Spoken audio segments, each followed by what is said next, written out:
And as we got up in here, and he kind of rushed up on me a little bit, and that's when I just pushed him, boom, boom, boom, and he started going out toward the shed. I don't know how many times I shot him, but I just kept right on going, boom, boom, boom, and he's just laying there, and I look back because then I'm trying to make sure everything's cool, and I shot. I may have emptied the gun, I don't know. This is Thomas Randolph. Many of you will already be aware of who Thomas Randolph is, and for those who are, this video will act as a highly detailed breakdown of his crimes and the list of murders that seemingly surrounded him. For those who don't know who Thomas Randolph is, his character is often summarized as the Tiger King of true crime. With that said, you can be left with two simple words: buckle up. During the first week of May in 2008, Tom and his wife of 2 years, Sharon, were in Utah tending to Tom's ill father. They returned home to Las Vegas on the 8th to celebrate Mother's Day early with Sharon's adult daughter, Colleen. They celebrated early because they planned on heading straight back to Utah the next day. So, on the 8th, they got in their SUV and celebrated with dinner at the Charcoal Room, a restaurant known for its seafood and steak located at the Santa Fe Hotel and Casino. Sharon got her lobster and Tom's steak in a ready-to-go bag, and the couple exited the building. Usually, they would frequent the movie theater on nights like this. However, according to Tom, Sharon was in a hurry to get back home so the two could have a passionate night together. So they canceled their movie plans and made a quick stop at Funny's gas station. Tom then fueled the SUV, which was recorded leaving the parking lot at around 8:25 p.m. About 5 minutes later, at 8:30 p.m., they arrived home to 6517 Rancho Santa Fe Drive. They pulled the vehicle into the driveway, and Tom remotely opened the garage door. It would have been too tight of a squeeze for both of them to get out of the vehicle once they were in the garage, so Sharon, being the passenger, exited the vehicle and got a head start into the house. Tom proceeded to slowly pull into the garage, following Sharon, and shut the garage door behind him. For the next 15 minutes, the only person who knows exactly what happened inside the Randolph household is Tom. At 8:45 p.m., he made a phone call to 911. 911 emergency. My wife's been shot, and there's a guy in my house, and I shot him. Is he hurt too? I look dead. Okay. My wife's hurt. What's your name? What's your name, sir? Tom. Where is your wife in the house? She's in the halls in the bedroom. She's been shot bad. Where is he shot at? Do you know? I think in the head. They have a conference. His wife was shot in the head. He needs medical advice. Sir? Yes. Is he alone?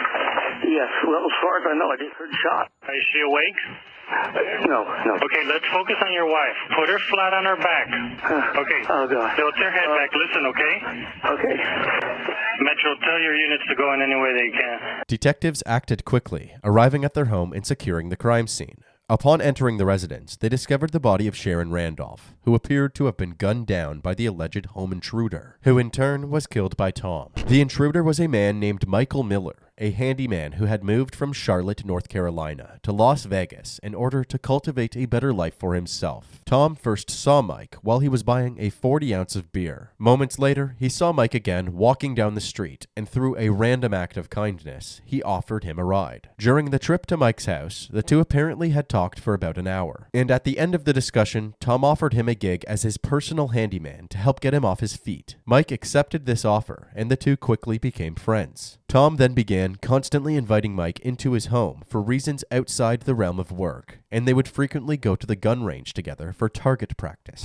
Mike's body now laid on the floor of Tom's garage. There was a ski mask near his head and a bag filled with a substantial amount of expensive jewelry by his feet. In the house, Sharon's body was in the middle of the hallway, directly beside the bathroom. Tom believed that Mike had been hiding in the bathroom ready to ambush Sharon. Next to her was the bright red takeout bag containing her lobster leftovers, along with her brown purse. The master bedroom was torn apart as if somebody had been rummaging through all of their personal belongings. At this point, all of the evidence was pointing to a possible burglary gone wrong. Tom agreed to cooperate with police in their investigation, and he was brought down to the Las Vegas Metro Police Department for questioning. Okay, Tom?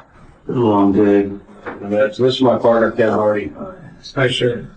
since the footage from Tom's first interview is of very poor quality and is actually a video of a video which was played in court. I will do my absolute best to provide a brief summary. Tom would go on to explain to the officers the depth of his friendship to Mike, and that Mike was actually completely aware of his and Sharon's movements that evening. Not only that, but also that Mike knew exactly where a gun that Tom had hidden behind a clock was. He knew this because Mike once had to paint around said clock while doing some work for Tom. Tom then provided a play-by-play of his evening, starting at 8:30 p.m. when he pulled into the driveway. First, he let Sharon out of the vehicle and watched as she entered the house carrying the red bag of leftovers. He then finished parking the vehicle in the garage. Afterwards, he promptly entered the house behind Sharon. That was when he discovered that she had already collapsed by the bathroom door. The officers then asked him, "Did you ever hear any shots?" I didn't hear anything, but I'm really deaf. After seeing her on the floor, he then attempted to yell to her. This is when he saw a masked dark figure attempt to run past him in the hallway. The hallway was too narrow, making it a very tight squeeze, and this man was literally belly to belly with him. That was when Tom opened fire, and continued to fire until he felt that the threat had been eliminated. He was still unaware if there was anybody else in the house. He then explained that he had an awful time contacting 911, as each time he called, there was a different issue. The first time, the phone line was dead. The second time, 911 was busy. And the third time was finally the one that worked. The story Tom provided appeared to align with the majority of events that took place during the 911 call. However, he failed to include what exactly happened during the moments that he was unresponsive. For example, as you heard earlier, a paramedic ended up speaking to Tom during the call in order to guide him through his wife's resuscitation. What you didn't hear was the moments that this same paramedic persistently pleaded with Tom to tend to his wife. He did this about 12 to 15 times to be precise, but Tom would repeatedly stall the conversation by having what sounded like sudden emotional outbursts. Sir, can you hear me? Oh, God. Sir? Sir? Sir? Sir? Oh, God. Sir, come back to the phone. Oh, I can't get her over. Come and try again. We gotta try to do CPR. I need you to try. Sir? You gotta count as you're doing it. Tom's strange and ignorant behavior wasn't the only red flag for investigators. Another moment that they found suspicious was when Tom denied hearing any gunshots. This is because during the 911 call, he tells the dispatcher the opposite. Is he alone? Yes, well, as far as I know, I just heard a shot.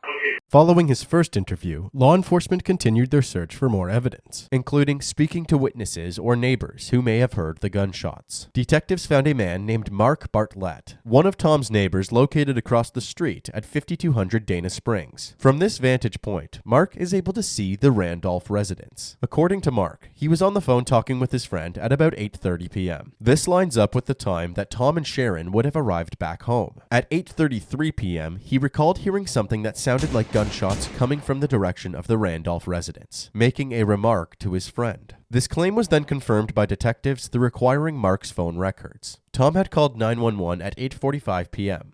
This meant that there was 12 minutes between the first few gunshots and 911 being called. With this statement establishing the timeline of the crime, suspicions toward Tom grew even further. Why did he wait so long to call the police? Why was he so distracted when his wife's life depended on him? It was safe to say that Tom was now the prime suspect. To the detectives, it appeared as though he wanted to ensure his wife would be dead before getting the help that she needed. There was no doubt that Mike had killed Sharon, since the forensics all pointed to him being the murderer. They did, however, suspect that Mike may have been hired by Tom as a hitman. And then, Tom may have silenced Mike, knowing that he was the only person who could incriminate him. A week later, the detectives decided to return to the residence with Tom and have him walk them through the crime on video in order to get a clearer understanding of the confrontation that took place. My name is Tom Randolph. My date of birth is 2255, social security number 8. And it's my understanding we're doing a walkthrough of the house, kind of a reenactment of what happened last Thursday. And it's your desire to come out here and do this for us, right, so that we can get an understanding of what was going on? It's my desire, not my desire, but I'm cooperating with you. Okay. And you came out here on your own free will, right? Correct. Okay. So she gets out, closes the door, She goes on in, starts walking in. I give her a little bit of head start to get to the door. I would have already shut the door. It would have been coming down as I start getting out.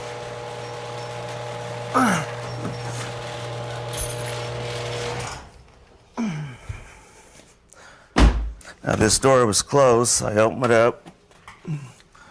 I get right here and Sharon's laying in the floor, face down. Her head's just barely in the bedroom, if that. And I stopped right about here. I had the door. I said, Sharon! Sharon! And about right here, when I was like this, I was trying to kind of get a view. I thought I just seen like a shadow or something over this way. And I remembered that there's the 9mm right up here, because earlier I'd taken all my guns, put them in a suitcase, was going to take them to Utah and switch the guns around. I reached right up here, got the gun, and as I got the gun, there's also an extra clip. There's a few up there, but I got the gun and the clip, and I'd already started to run, and then I just reached up just like that, grabbed it, stuck it in my pocket, came around just like that, and about that time he's right up on me. Just right up on me, and we actually touched right about here. And he's short. And that's when I just pushed him, boom, boom, boom, and he started going out toward the shed. I don't know how many times I shot him, but I just kept right on going. Boom, boom, boom. And he's just laying there. And I look back, because then I'm trying to make sure everything's cool. Kind of stepping back like that, and about that time, I heard the really, really loud noise. And what had happened is, I guess he had hit the refrigerator and the, help me here, the fire extinguisher. The fire extinguisher fell down. I didn't know what it was. And when I heard that noise, it really did scare me. And I, boom, boom! Except the door didn't come down. It stayed just like it was open. I come back through here and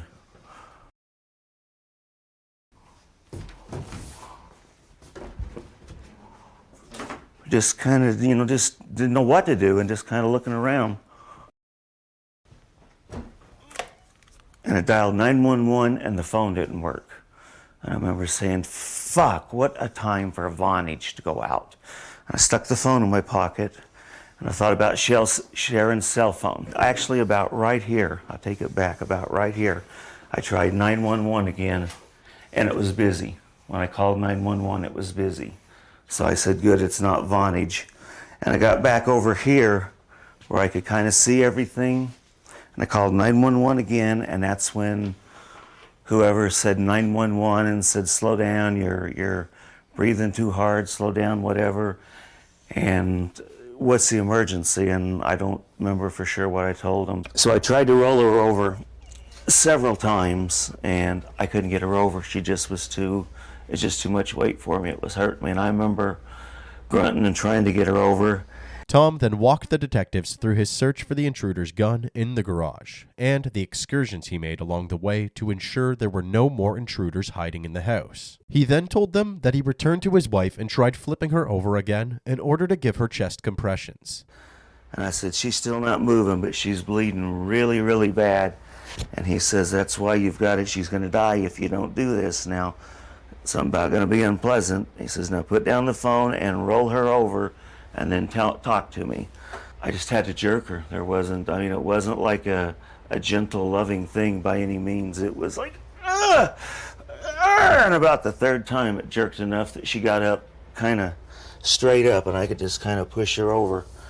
And she came over, and it was the grossest thing I had ever seen in my life. Just really thick, globby stuff coming out of the mouth. And I don't know if it was blood, I don't know if it was some type of matter.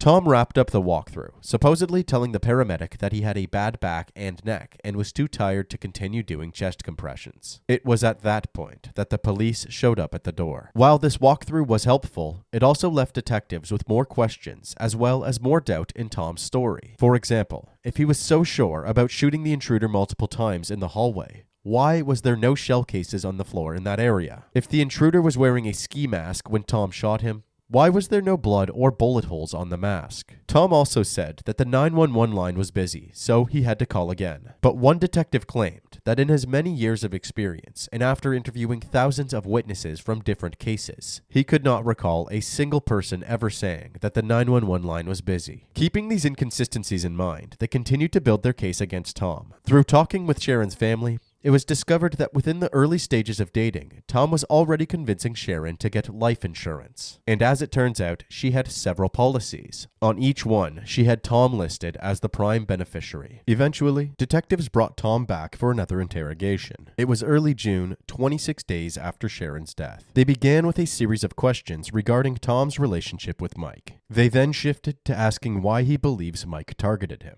It got to be, where he'd come over and borrow, $20, do a little bit of work. Is there anything I can't tell you. at all that happened that day that made him believe that he needed to get into your house that night? I did. I took 20 grand out of the bank. I had 20 grand transfer. And you thought He's been with you then when you've had large amounts of cash. I've always got large amounts of cash, but yeah, Why don't you think he shot you? he was trying to. I told you this over and over. He was trying to do things. As the investigators applied more pressure, Tom's behavior began to change. Sharon, in one word, what would you say? It never happened to me. I really ever had. How would you sum yourself up? I'm not cocky. Always have been. Now, I worked for the lawyers for a long time, just as an investigator, as paralegal, ran a lot of their law offices. I've talked to you more than anybody I've talked to in Las Vegas since I've been here, rather than Sharon, Colleen, and the grandkids. Oh, you're like my best friend, dude. No. Doesn't have a secret. Right? Shouldn't have secrets. That's right. What do you mean?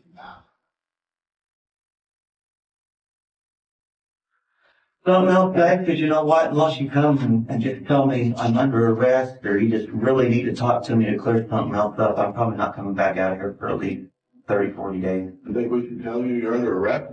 No, because if you already this something went for you, because the forensics is there. It has its issues. I like you. You I don't like, by the way. Okay. I don't know why, I just don't like you. It's not that I don't trust you, but I think I'll take my bag with me. On his way out the door, he had one last comment for the detective. Is your wife good looking? What do you think? Oh,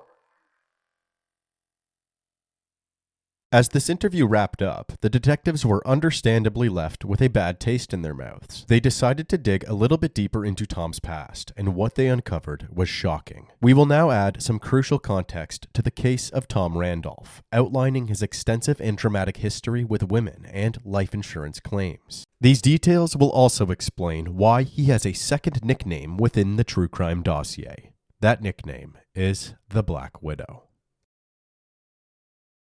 Sharon was only Tom's most recent wife. He had actually been married 6 times, and 4 of his ex-wives were dead, including Sharon. His first wife was one of the lucky ones. Her name was Catherine. She met Tom in her senior year of high school. They got married on August 2nd, 1975 at his parents' house. She was 18 and he was 20. They had 2 children, a son named Justice and a daughter named Krista. The first red flag Catherine saw in Tom was when she didn't put sugar in his oatmeal. He threw the bowl against the wall, exclaiming that his mother always puts sugar in his oatmeal. He also committed his fair share of infidelity, drugs, and minor crimes throughout this relationship. This resulted in Catherine feeling unsafe, viewing him as a psychologically abusive narcissist. The couple eventually got a divorce. Steve, one of Tom's good friends during that time, claims that Tom approached him on several occasions asking if he would ever kill somebody for money, if he knew that he could get away with it. It's important to note that Catherine had several life insurance policies when Tom ran this by Steve. Tom's second wife was named Becky, who he married in 1983.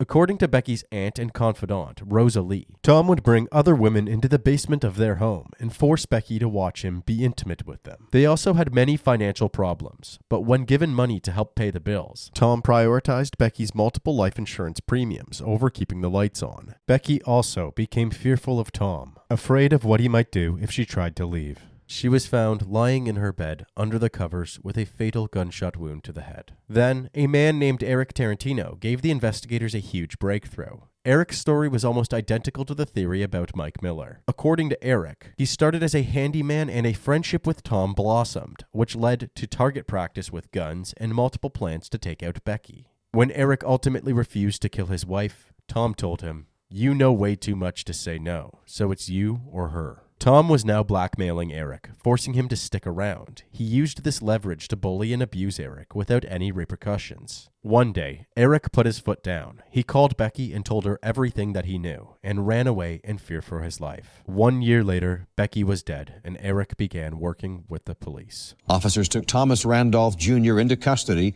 after new evidence implicated him in the shooting. Eric Tarantino is the prosecution's star witness. Tarantino is in protective custody. He says his life is in danger for testifying. Tom was taken into custody, charged for the murder of his wife. The state's primary witness, the one who this case was built around, was Eric Tarantino. So, in Tom fashion, he plotted to have him killed before he could do any damage. He discussed this plan with who he thought was a hitman, but was actually an undercover police officer. Tom was now facing charges for murdering his wife while being investigated for trying to murder Eric. Tom's defense attempted to discredit the state's witnesses, while also painting Becky as a mentally ill drug addict, even though Tom was apparently the one who got her addicted to drugs in the first place. KUTV's Michael Rothman is standing by now with details of tonight's verdict in Farmington. Michael? Michelle, we were just informed a few moments ago that the jury has returned a verdict. After deliberations, the jury came to a unanimous decision. They believed that Becky had fired the gun herself, and Thomas Randolph was found not guilty.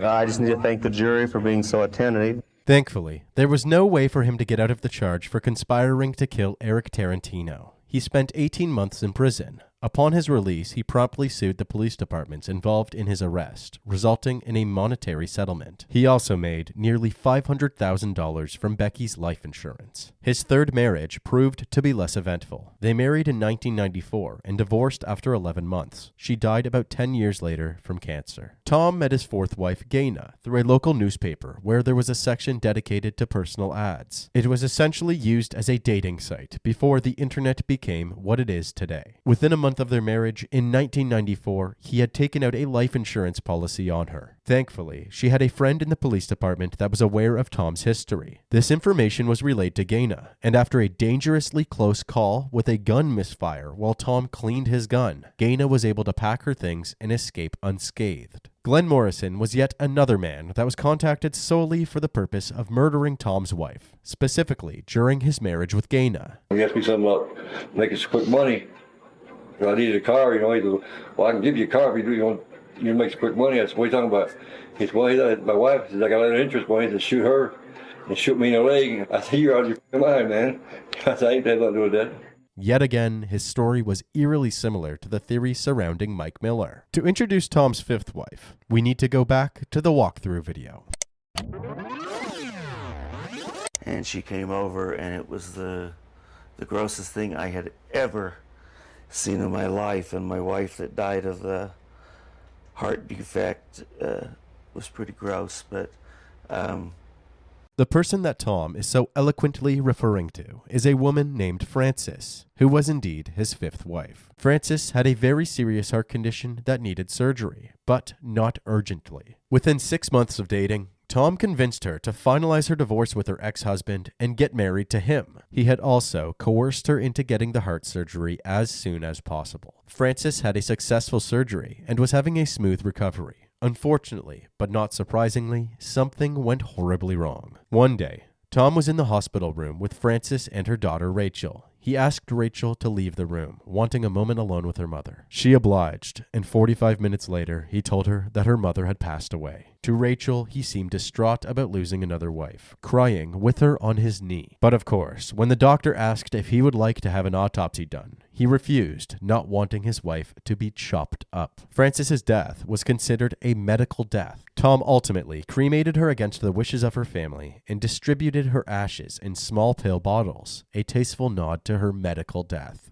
As usual, Tom received all of the money from her life insurance policies. To add insult to injury, he sued the hospital as well and received a settlement from the case. A rough estimate of $1.2 million was funded to Tom as a consequence of Francis's death. Before her surgery, Francis and Tom had in fact created a will and testament together in VHS format. Tom is behind the camera, filming Francis as she outlines her uncharacteristic requests. You want me to go ahead and do it now?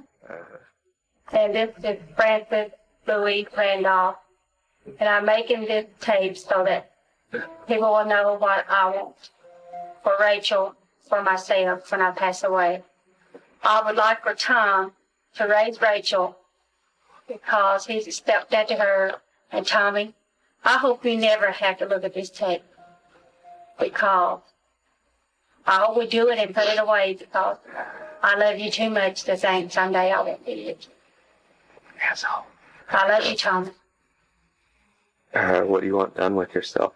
And for my burial, I would like to be cremated and put along with Tom in a place. I don't want to be separated from it, so please, Tommy, do what you think is best because I know you do what's right for me. After watching this footage, you may believe that Tom was clearly coaching Francis to guarantee that she said exactly what he wanted her to. This is a natural response, and her family, as well as the investigators, would agree with you. With this context in mind, we can now pick up where we left off. It is early June 2008, and Tom just walked out of his second interview. It seemed that Tom's true colors had finally begun peeking through, but it wouldn't be long before they were on full display. The catalyst was the very thing that he would kill for: money. Nearly 2 months into this investigation, it turns out Colleen had racked up a collection of voicemails from Tom. Although she didn't trust him, she decided to keep up the facade until her mother's will was settled.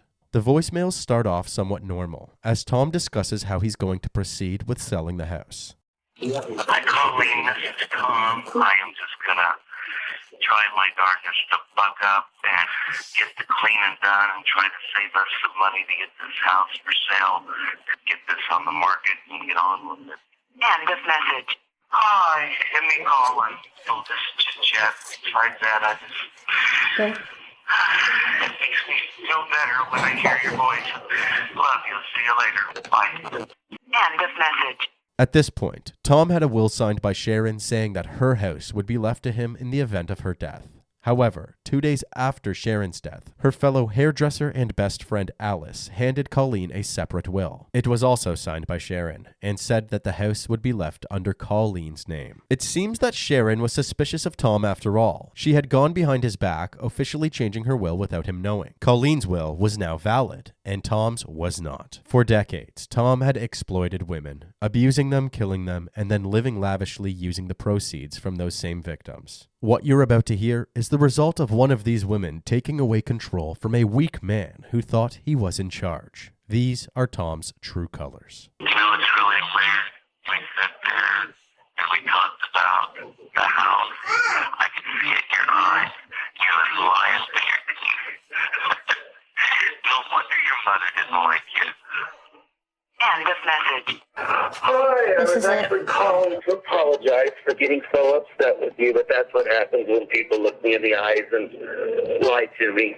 Now the lawyers are going to get all the money. Because I still get half the house because I'm married to your mama. I forgive you. I'm sorry I called you bad names. See ya. Bye. Now that Colleen was the official homeowner, and with the protection of one of the detectives, she changed all of the locks on the house, preventing Tom from entering. Of course, Tom showed up just in time to cause conflict. I'm still not quite sure I understand this. Have you got a piece of paper that says I can't be here? That's what I thought, so I think I'll stay in my house. No, I don't think so. So I mean, I live here. This is my house address. No, it's not actually moving. You're just an aren't you? Yeah, you really are. I need to get some of my stuff on you. No, go ahead. Go ahead. But what do you mean, I can't get my clothes? No, that's something you gotta work out with your attorney. Besides Colleen being frightened, no harm was done. Tom realized it was a battle he couldn't win and backed down before things escalated. Continuing to build their case, the detectives thought that they needed to further study Mike Miller, hoping to shed more light on his relationship with Tom. They were able to ask both Sharon and Mike's family what they knew about their friendship, and discovered more than they had bargained for. It turns out that the two men would have confidential meetings, and even exchanged a whopping 300+ phone calls within a 6 to 8 week period. Not only that, but Mike's brother Rico Miller and his best friend Judy Archer, who both reside in North Carolina, held very significant information. While Rico said that he doesn't recall Mike ever saying a bad thing about Tom, he remembers him saying that Tom gave him a 9mm pistol for unknown reasons. Well, Mike told me, he said he had got a 9mm. I don't know what kind of 9mm. He got that from the white guy.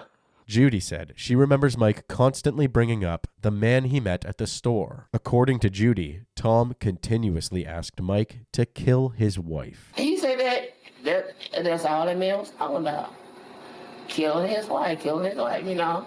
Although that's an immensely damning statement against Tom, the state's prosecutors believed it was insufficient to warrant an arrest. Since Mike had told her, and not Tom directly, Judy technically was not a witness to any crime being committed by him. They said that her statement would likely be deemed as hearsay. However, detectives didn't stop searching for evidence there. They chose to double down by meeting with as many witnesses as possible linked to Tom's past marriages. Over the next 3 months, detectives traveled to 13 different states to meet with Tom's exes and their families, where they collected the same information we provided earlier. They were confident that with the cooperation of Tom's 2 living ex-wives and the knowledge gained from the families of his victims, they could warrant a trial and put Tom behind bars once and for all. He was presented with a Markham notice. In Nevada, a Markham notice is a notice of intent to seek an indictment via grand jury. Tom's reaction to this was surprisingly calm, almost apathetic. After several months of waiting for the grand jury to come to a decision, authorities obtained an arrest warrant for Thomas Randolph.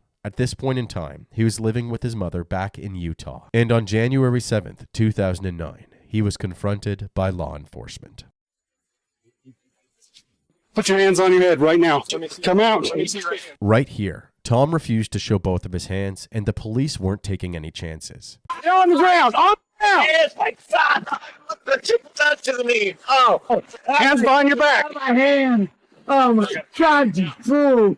Tom was officially going to trial, charged with the murders of Sharon Randolph and Mike Miller. Despite how confident Tom was about winning this case, he made sure to pull out all of the stops. There was only one lawyer he wanted to take the reins: Gabe Grasso. Grasso had just finished representing O.J. Simpson in his Palace Station robbery case. He is a highly experienced attorney, and his attitude toward the case laid a solid foundation for the defense. He believed the case was completely circumstantial. However, he ended up withdrawing from the case. It turns out that Tom didn't have enough money to retain Grasso. It seemed like this was a flashy first step in his plan to delay his trial for as long as possible. Tom's case stayed in limbo for about a year before there were any significant legal proceedings, but he would then fire both of his attorneys after having a fallout with one of them. I've done a murder trial before, so I know how it sort of works. The only thing that concerns me about going to trial is these turns for lawyers. Over the next 8 years, Tom did this multiple times, manipulating the court system to delay his trial. Tom also partook in a series of interviews with NBC News. How long have you been in here now? Going on 18 months. You want your day in court? Are you eager to get that day? Oh, yeah. That'll get done and go home. Dawned on me that this is Utah over again. This is the Tommy Show. And now it's the Tommy Show live from Las Vegas. Am I beautiful? I mean, you've been in jail here now for what? 3.5 years. I'm the victim in this. I'm I'm curious if there's any secrets. Is that on? Yeah. Normally I'd say, well, to tell you my secrets, I'm going to have to kill you. Oh, yeah. And we're not married. There's no insurance, so hell, it wouldn't be profitable with it. What's up with your hair? It was this long last time he was here. It was just back in a ponytail. By June of 2017, about 9 years since Sharon's death, it was finally time for this case to move forward, and Tom shocked everybody with his long hair and pigtails upon his first court appearance. To many, he seemed like a completely different person, even being mistaken for a woman. The judge was not impressed, and even demanded that he cut his hair. The trial of Thomas Randolph began in June of 2017. On the first day of the trial, the prosecution took the lead with their opening statement. Ladies and gentlemen, you will hear two stories of two men 20 years apart that never even met each other, yet their stories are the exact same. Their job was to kill two women, the wives of Thomas Randolph. And the only reason why Mike Miller is dead is because Eric Tarantino lived to tell the story, and Thomas Randolph was not going to make that mistake twice. You will know the who, the why, and the how. And all of those roads will lead back to the man in this courtroom. Thank you. Ladies and gentlemen of the jury, the one thing that we'll always agree with the state is it was Mr. Miller that came in with a gun and shot and killed Sharon. We are involved in facts and circumstances that have no relation, no connection to the Utah case. And the truth is that Thomas Randolph didn't plan anything, didn't do anything that would merit him being charged with killing his wife, and that you'll find him not guilty at the conclusion of this trial. Thank you very much. The state called many familiar names to the stand, including Colleen, who gave an emotional testimony. It was just a few months into the relationship, and he wanted to get life insurance policies and pick out his and hers matching urns. Urns? Urns. Like what you put ashes in. Did you call the defendant or did he call you? Called him. When you called him, what did you say? I said, "What did you do to my mother?" He said, "No, I didn't kill your mother. Michael shot and killed your mother." And he hung up on me. Scott Connolly and Eric Tarantino's testimonies were used to inform the jury of Tom's charges related to the death of his second wife. Comparing these two cases established an important pattern of behavior. It also planted the idea that a story similar to Eric Tarantino's is possible in the case of Mike Miller. To help establish the timeline to the jury, they also had Mark Bartlett and Detective Mogg testify. However, the biggest asset to the state was Detective O'Kelly's testimony. In graphic detail, Detective O'Kelly would explain why the shell casings found at the scene did not align with Tom's story. He would highlight the discrepancies with the ski mask and call to attention the 300+ phone calls between Tom and Mike during the week leading up to Sharon's death. And he would conclude his testimony by focusing on Tom's constant ability to benefit from the insurance policies of the wives he is now a widow of. Your Honor, with the conclusion of Detective O'Kelly's testimony, the state would rest. All right. The state then rested their case, giving the defense an opportunity to prove Tom's innocence. Leading up to the trial, the defense had tried to prevent the death of Tom's second wife, Becky, from interfering with Sharon's case. They believed that 30-year-old disproven charges should not be admissible in court. They also thought that all of the evidence in Sharon's case was circumstantial, and introducing those acquitted charges into the mix would do nothing but create a biased jury. However, the judge ruled it as admissible. Therefore, the defense's best bet was to convince the jury that it was not a piece of evidence worth considering. Objection, Your Honor. Objection, Your Honor. Objection, Your Honor. So you're continuing objections that you object to any admission regarding the events in Utah, correct? Yes, Your Honor. They also claimed that on the night of the walkthrough video, Tom was very intoxicated on the pain medications that he was taking. My name is Tom Randolph. My date of birth is 2255, social security number 8. And it's my understanding we're doing a walkthrough of the house, kind of a reenactment of what happened last Thursday. Tom's brother even had to drive him to do the walkthrough video, testifying that he didn't feel comfortable with letting Tom drive. Throughout the trial, Tom himself did not seem pleased about his defense team's performance. You didn't ask the questions. You didn't take it into evidence. I still just don't think you guys got all of it in. I want more in there. We missed so much stuff, it's unbelievable. The trial was concluded by both sides delivering their closing arguments. After 2 days of deliberations, The jury had reached their verdict. Been a big day in the courts. A jury found Thomas Randolph guilty of killing his wife and the hitman who fired the fatal shots. Thanks for joining us. I'm Reed Cowan. And I'm Latoya Silman. It's our top story tonight. News 3's Craig Figner reports live on the next big question, which is, should he die for the crimes? He joins us live from the Regional Justice Center. Craig? That is the question that will be before the jury. Thomas Randolph was found guilty today of conspiring to kill his wife, to have her murdered. The motive, according to prosecutors, and the jury agreed with it, was to collect on her $400,000 in life insurance. And prosecutors in this case are now talking with this jury, telling them in opening arguments that this is a person who should be put to death for that crime. In court this morning, it was about 11:45 this morning when the jury came back with its verdict. He was found guilty of conspiracy to commit murder, guilty in the murder of his wife, and guilty in the shooting death of a man he hired to kill his wife in May of 2008. Randolph was convicted largely with circumstantial evidence. There was a key witness for the prosecution. His name is Eric Tarantino. He's a man who testified that Randolph had a history of buying insurance policies on his wives, more than one, and then plotting their death. Before he received his sentence, he was given the opportunity to speak directly to the jury. I'm so sorry that all this happened. You've heard what you've heard, and you can't imagine how much I miss Sharon and how much I miss Francis. I don't want to spend the rest of my life on death row, and I don't want to spend the rest of my life in prison, but for my mother and my children, and I suspect for me, it's going to be hard on my family more than anything, so.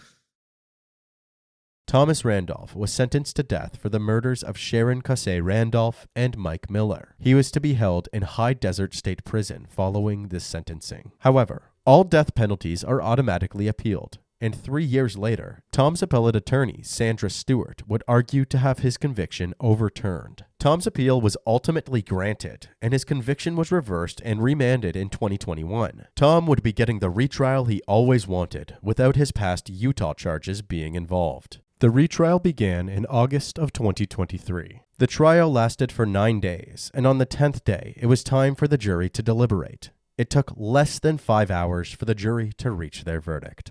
The clerk will now read the verdict. District Court, Clark County, Nevada. State of Nevada plaintiff versus Thomas William Randolph, defendant. Case number 09C250966, Department 10. Verdict. We, the jury in the above entitled case, find the defendant, Thomas William Randolph, as follows. Count 1, conspiracy to commit murder. Guilty of conspiracy to commit murder. Count 2, murder with use of a deadly weapon, Sharon Randolph. Guilty of first-degree murder with use of a deadly weapon.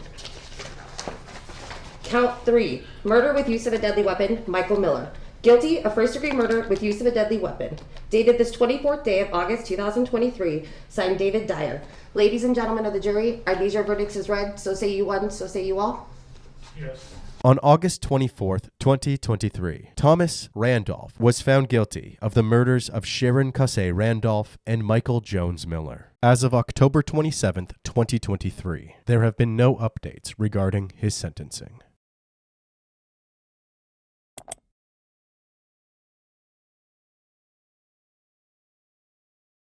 I didn't kill any of them. They know this.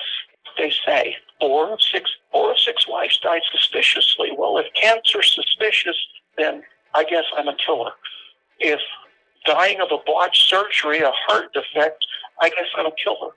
But I didn't give them any of that. I'm a smart man. I don't lie. There's no upside to lying.